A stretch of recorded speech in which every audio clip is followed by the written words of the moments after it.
දුප්පතෙක් විදිහට පසේ බුදුවරුන්ට හිස නම පින. දුන්න දානේ සකසලා දුන්න පින. අතට පැන් වඩපු පින. දැන් සියලු දෙනාට පැන් තොටු පොලක් වගේ රජ්ජුරුව. ආහාර පාන සැපෙන් කිසිම අඩුවක් නැහැ. රජතුමා එකපාරම ලස්සන කවියක් කිව්වා. කටහඬ මීරි. අහෝ දුප්පතෙක් ලෙස පිට්ටු පුදා රැස් කළ පිනෙන් මෙතරම් සෝභමානව සැප සම්පත් විඳින හැටි බලන්න. අහෝ අසිරියයි. අහෝ අසිරියයි. පිනක විපාකය බලන්න.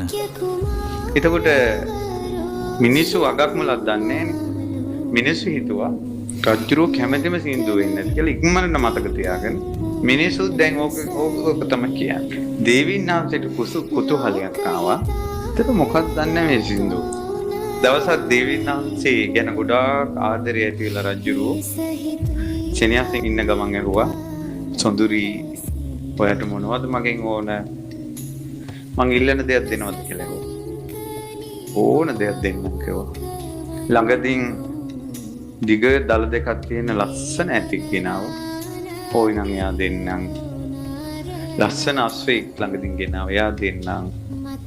ඔය කැමති ඕන එක. අනේ මොනවද ඕනේ? සින්දුවේ අර්ථය කියන්නේ. ඒක දැනගන්න ඕනම දැවුවා. ඕනමයි කිව්වා.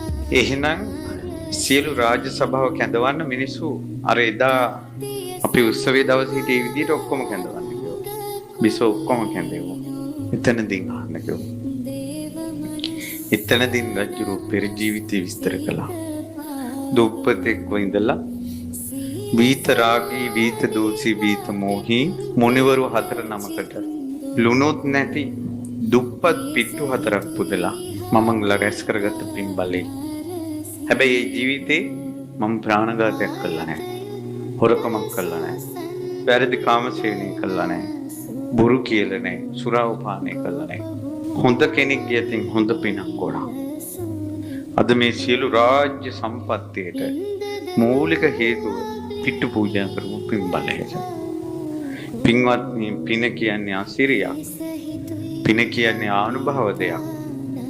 ඒ නිසා පින්ම රැස් කරන්න කියලා රජුරෝ අනුශාසනා කරනකොට දේවීන් වහන්සේ කියනවා රජතුමනි ඔබට පිනේ විපාක පෙනෙනවා නම් අදින් පස්සේ එක බත් පිටක් කන්න එපාකවත් සංඝයාට නොදී නම් ආහාර ගන්න එපාකෝ. හැමදාම ශ්‍රමණයන් වහන්සේලාට ධම්මටක් පූජා කරන්න කියනවා. රජතුමනි ඔබ පිනේ විපාක කියාගෙන යද්දී මටත් මගේ සංසාරේ පෙනෙන්න ගත්තා කියනවා. කියනවා ස්වාමීනි මම වැඩකාරකම් කරන කෙල්ලෝ හිටපු ගමක හිටියේ. දුප්පත් ගමක අනුන්ගෙන් කීයක් හරි ඉල්ලලා ජීවත් වෙන ගමක. දුප්පත් ගමක. ඔය දුප්පත් කෙල්ලෝ වත්පොසක්කම් තියෙන මිනිස්සු ගෙවල් වල වතු පිටි වල වැඩට යනවා. දියා දින්න යනවා. රිදි හොදන්න යනවා. රජතුමනි මේ ගමේ හිටපු හැම කෙල්ලෙක්ම හැම ගැහණියක්ම කරපු දාසකමට අමතරව ඔය ගිහිපු ගෙවල් වල ඔය මිනිසුත් එක්ක අනාචාරයට හැසිරුණා. මුළු ගමේ කෙල්ලෝ ඔක්කොම ටික ඔය වගේ උටපට දෙද්දී තනියෙන් මගේ ජීවිතේ චරිත රැකගත්තා. අනුන්ට දියා දින 16ක්. ඒතර මම ඒ වෙලාවෙත් මම බැලුවා කවුද දන්නේ මෙයා.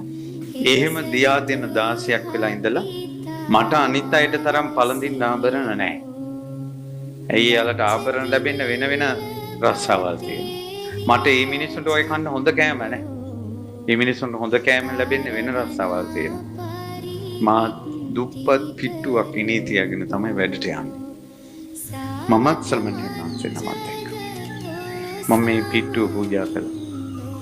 මහරජා අද මේ ඔබතුමාගේ අගබිසෝනේ පින් බලයට කිව්වා. ඔබතුමායි මායි සිංහාසනාරූඪ වෙලා මාගේ ප්‍රිය සොඳුරී කියලා ඔබ මගේ අතාල්ලාගෙන ඉද්දී ඔබට නමන හිස අනිත් සියලු දෙනා මටත් හිසනවා. පින්නක විපාක. කියන්න කර බිසව කවුරු වෙන්නේ නැද්ද? යසෝදරා. ස්වාමියා පිනක් කියනකොට ඔබ නැවත නැවත කරන්න කියනවා.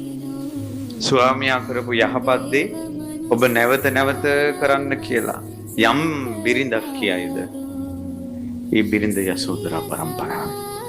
තමන් එකට ඉන්න ඉස්කෝලේ යන කෙල්ලෝ පන්තියට යන කිල්ලෝ ගමේ ගැහැණෝ එකට රස්සාවල් කරන අය එක එක විගඩම් කරද්දී තමන් තනියෙන් රැකිලා ඉන්නවා නම් නොඹ යසෝදරා පරම්පරාවේ කෙල්ලෙක්. අනිත් උන් එහෙම වුණාට මම එහෙම වෙන්නේ නැහැ කියලා. ඔන්න ඔය විදිහට පුංචි පුංචි පින හරි දුෂ්කරව රැස් කරලා අමාරුවෙන් හරි තමන්ගේ ජීවිතේ යහපත පුරුදු කරලා තමයි අමා නිවන කරා ඔය උතුම් අය ආවේ.